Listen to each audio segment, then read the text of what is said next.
The vision of Isaiah, the son of Amos, which he saw concerning Judah and Jerusalem in the days of Uzziah, Jotham, Ahaz, and Hezekiah, kings of Judah.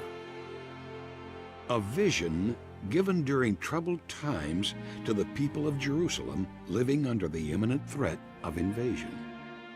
In 701, the king of Assyria, Sennacherib, Sargon's son, came over with his army and invaded the kingdom of Judah. We know from the Assyrian sources that they destroyed 46 of the cities of Judah. According to the vision, the Lord was trying to get the attention of a nation that had turned their backs on what he had said in the Torah and on him. Hear, O heavens, and give ear, O earth, for the Lord has spoken. Children I have reared and brought up, but they have rebelled against me. The vision expressed both warnings and hope for Isaiah's time, while including predictions that reached to the end of the age. But there was one part of the vision that sounded different, totally unexpected, a mysterious prophecy tucked in the 53rd chapter of Isaiah. In graphic detail, it spoke of a servant deliverer, whose identity seemed hidden in a kind of prophetic riddle. Kings shall shut their mouths because of him, for that which has not been told them they see, and that which they have not heard they understand. For centuries, many have tried to solve the mystery of Isaiah chapter 53 and identify this one whom the Lord calls my servant.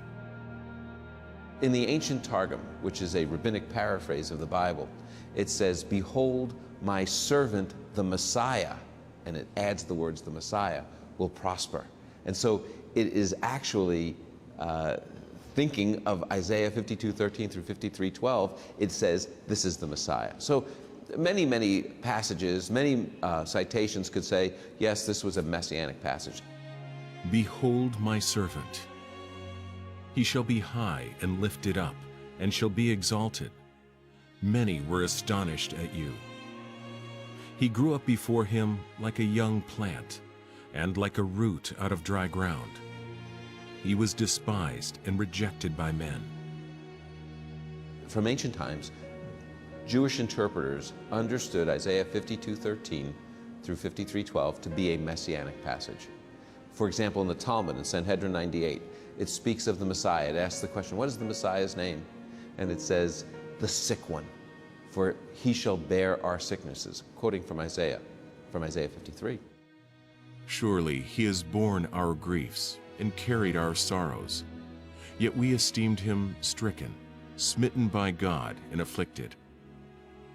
But he was pierced for our transgressions. He was crushed for our iniquities.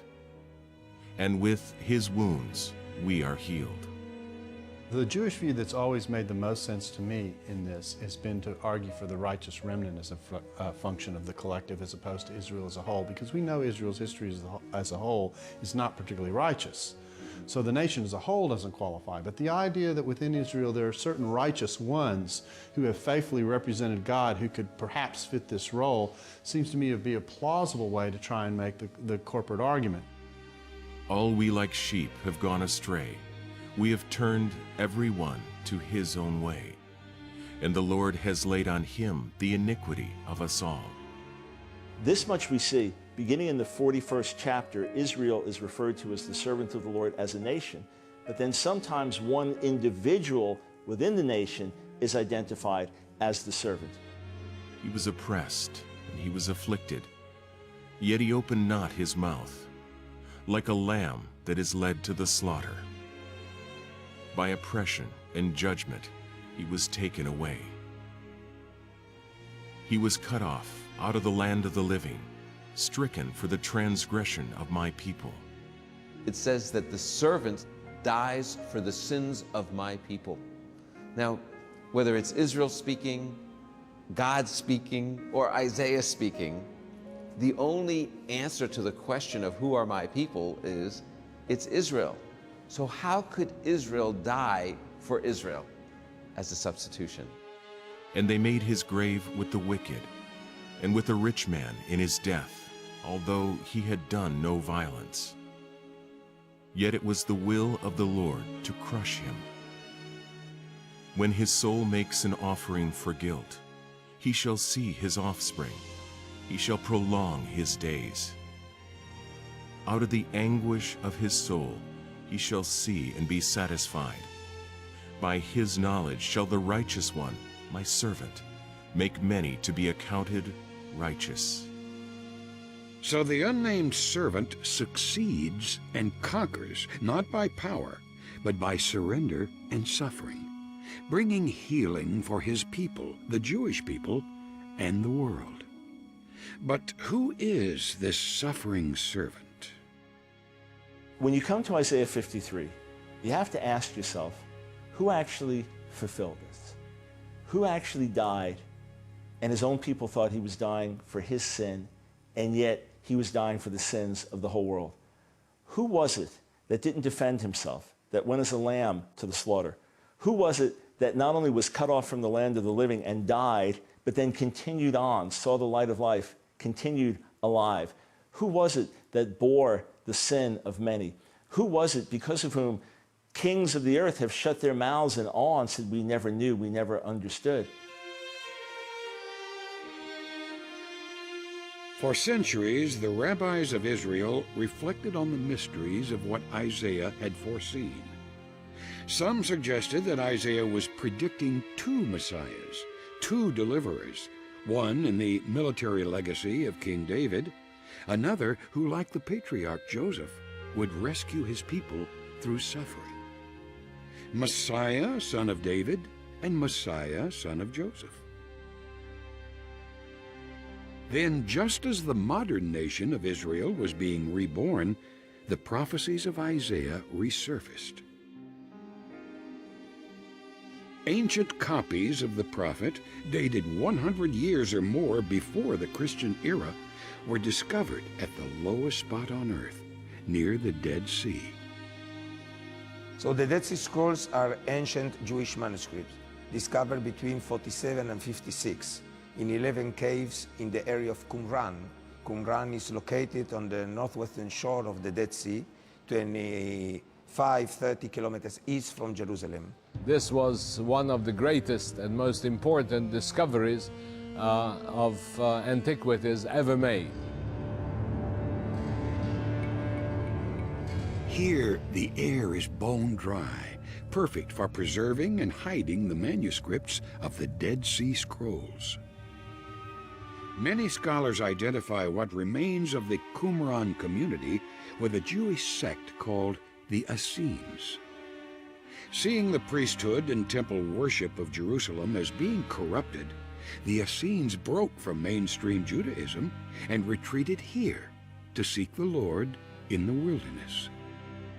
It seems that the book of Isaiah was among the most popular and most admired books for the sect which was living at Qumran during Second Temple period. And of the book of Isaiah, we have 21 copies. Isaiah is the most popular prophet among the Dead Sea Scrolls. He's the oft-quoted prophet in all the scrolls. And it's a fact that out of the 220 biblical copies in Qumran, the only full copy is the Great Isaiah Scroll discovered in Cave 1 in 47. So it's very obvious that must be a reason, because Isaiah is a key prophet in Qumran. The Essenes carefully copied biblical texts and community documents. Their desert library reflected the belief that they were living in the times of Israel's long-awaited Messiah. And there are many examples in the book of Isaiah, in the oracles of the Isaiah prophet, about the future Savior and the end of history.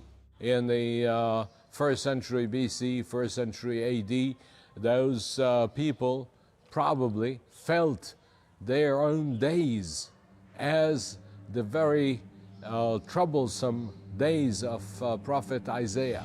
They regarded the Roman threat to be maybe parallel to the threat felt by the Jerusalemites from Assyria, the great power of their time.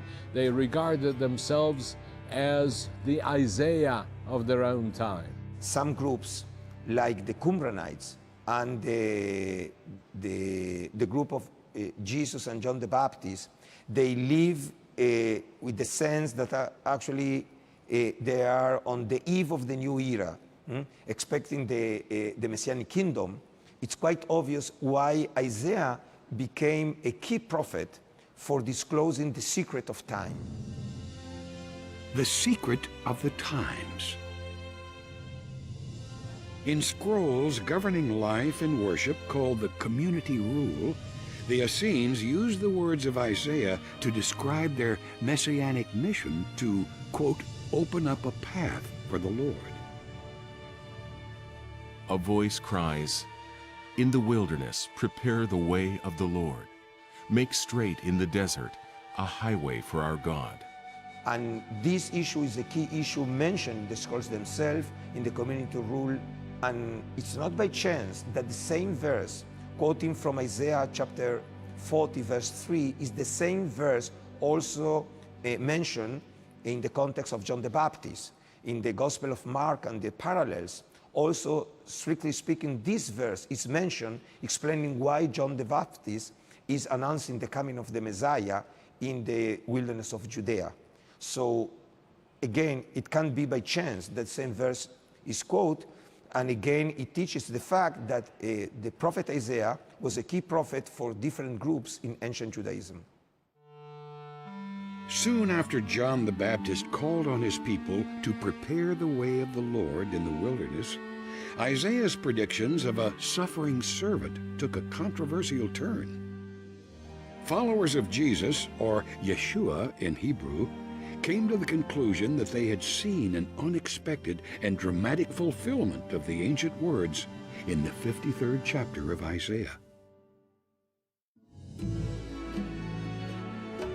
The shrine of the Book at the Israel Museum houses the Dead Sea Scrolls exhibit. Showcased here is a replica of the Great Scroll of Isaiah, 1,000 years older than any previously discovered copies of the prophet. Here, a national treasure silently represents the hope of a nation and a promise for the world. Within this 24-foot scroll are ancient predictions of a restored people and of a global peace. It is a day when, as Isaiah says, the lion will lie down with the lamb, and swords will be beaten into plows, a time when a long-awaited Messiah reigns in justice. Yet with the promise comes an unfolding drama.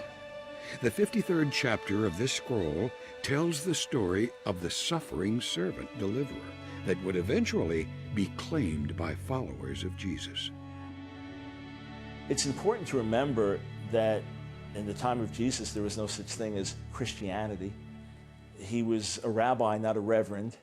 He was called Christ not because he was the son of Mr. and Mrs. Christ, but because Christ was the Greek way of saying Messiah. And the only Bible they had was what we call the Tanakh, the Jewish scriptures. According to the Gospels, Jesus and his disciples didn't see themselves as starting a new religion, but part of a new era in Judaism. A new era that would again and again reach back to the promises of prophets like Isaiah. And it's a fact that also the prophet Isaiah is the oft-quoted prophet in the New Testament writings. Again, it can not be a chance. And there is another and very intriguing issue. There is, in the stories on Jesus in the Gospels, there is only one story in which Jesus is said that he reads from a book. There is only one story in only one version. In the Gospel of Luke, in chapter 4, we tell the story that when Jesus on Shabbat, he was in Nazareth, he was asked to read from a scroll, and it was given to Jesus, the book of Isaiah, and he read from Isaiah chapter 61, about the Spirit of God upon me. The Spirit of the Lord is upon me, because he has anointed me to proclaim good news to the poor. He has sent me to proclaim liberty to the captives and recovering of sight to the blind, to set at liberty those who are oppressed, to proclaim the year of the Lord's favor." And he began to say to them, "Today this scripture has been fulfilled in your hearing." There is a big discussion among scholarship if this story can be regarded as a true and original story about Jesus or an apocryphal story. But in any case, it's very obvious that in one way or another, the story reflects the significance that the prophet Isaiah had for the followers of Jesus, John the Baptist, and the first Christians. In the book of Acts, in Acts chapter 8, there's an Ethiopian royal official who is heading back. He's the treasurer. He's obviously a convert to Judaism, and he's got the scroll of Isaiah in his chariot, and he is reading it, and he's trying to figure out who is this servant. And it's at this point that he meets Philip, who was a Jewish follower of Jesus in the first century, obviously taught by the disciples, had learned of Isaiah 53 and its application to Jesus being the Messiah. And when he meets this royal official, he asks him if he knows who he's reading about. And the royal official says, "I don't know. There's no one here to explain it to me." Who is he speaking of? Is he speaking of himself? Is he speaking of, who is he speaking of?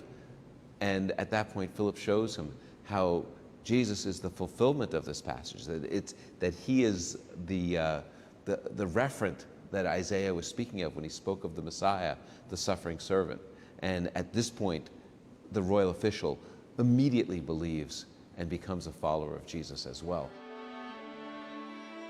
What really inspired those close to Jesus? What made them see him as more than another rabbi? After the tragic and unexpected execution of their teacher, followers of Jesus claimed to be eyewitnesses of his resurrection. Before long, they were also seeing, in the 53rd chapter of Isaiah, an ancient portrait of the remarkable events they had just witnessed. In verse after verse, they saw detailed descriptions of the life of Jesus, his terrible sacrificial death, and even his resurrection. They saw Jesus as the unnamed suffering servant in the arresting portrait of Isaiah 53. In Isaiah 53, it's shocking to see the servant of the Lord experiencing a humiliating death, a horrific death. When it describes him, it talks about him being crushed for our iniquities. It describes him as being so beaten and so hurt that he's beyond recognition. It is a excruciating, humiliating, disfiguring death that he faces. It also describes him dying through piercing. It says he was pierced through for our iniquities. So it indicates that his death would include piercing. And the significance of his death is that it wasn't that he was dying because he did something wrong, but it says, all we like sheep have gone astray. We each have turned to his own way. But the Lord has laid on him, the servant, the iniquity of us all, the guilt of us all. In other words, what he is saying is that the servant is dying as a substitution to take the chastisement for our well-being. He is paying the punishment for our sins. His death, in effect, is a substitution. He is exchanging his life so that we can be forgiven. This description of the servant reads like it's a person, an individual, and remarkably like the story of Jesus. But traditional Judaism most often identifies the servant as the nation of Israel, who also suffered tragically. If I was reading it as a traditional rabbi, so I'm reading the Hebrew text, but I'm not just reading the text, I'm reading it with the major commentaries. And the primary commentaries on my page are going to be some of the commentaries from 11th, 12th, 13th centuries named Rashi and Ibn Ezra and Radak.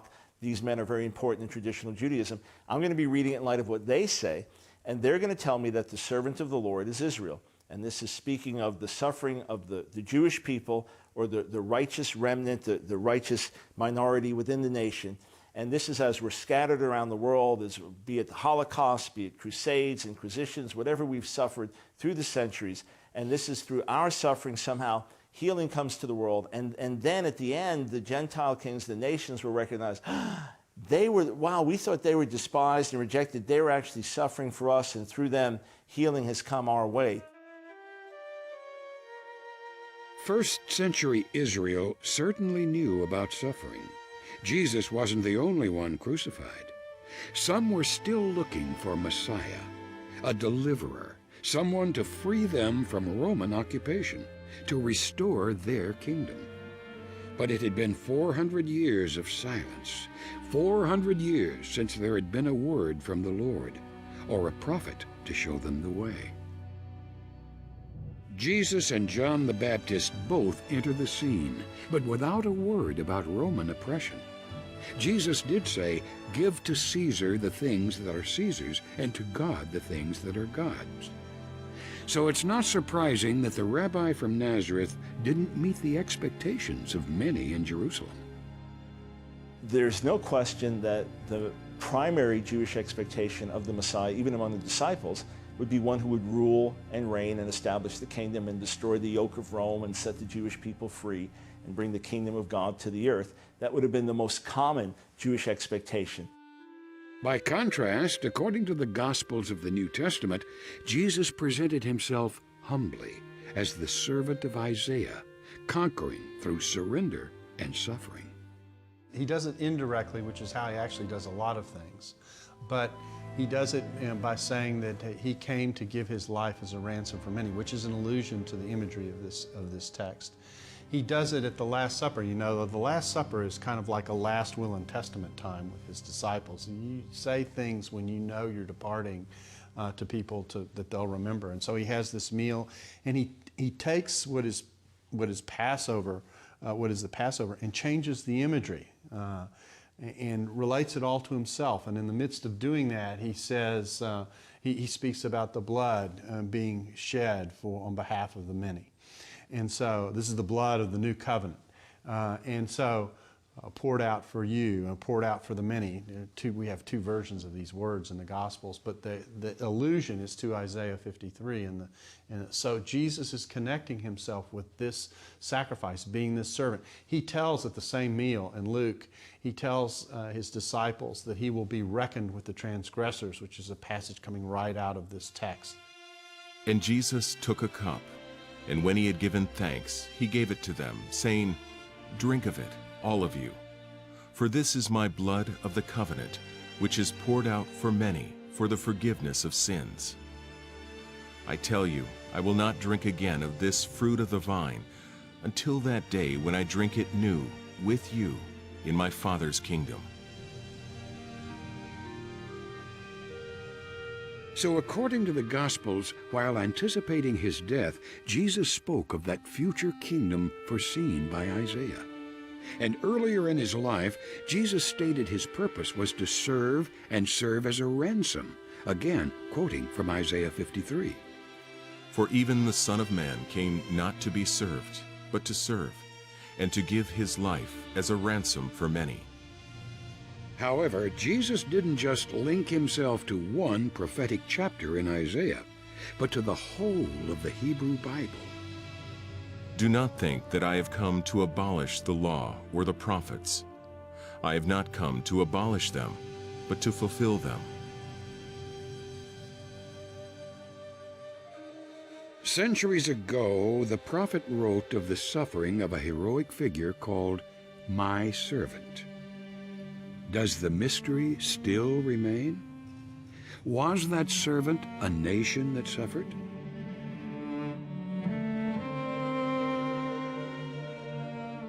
Was the servant a son of David who said he came to serve and suffer?